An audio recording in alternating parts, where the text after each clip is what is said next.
Hello and welcome to the course. In today's lecture, we will learn about how to do filtering. So let's write one query in SQL. Select asterisk from products.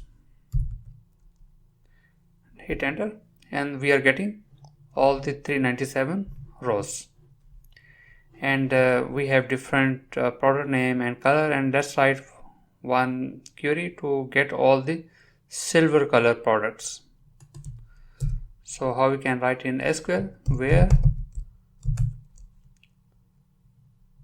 color is equal to silver.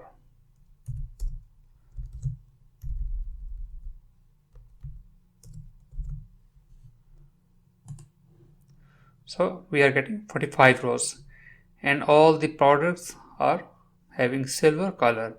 So how we can achieve the same result in DAX?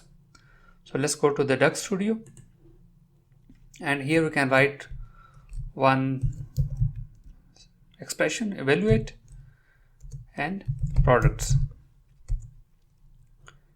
and here we are getting all the products, 397 rows, and for the filtering purpose we need to write one function, filter, and it takes the first column, it is table.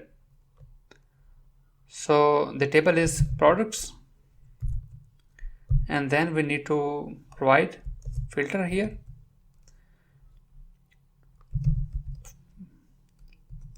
Products color, this is the column name,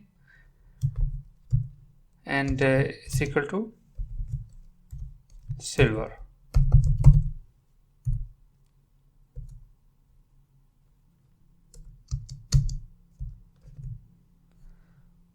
So filter is a table function and it will return a table.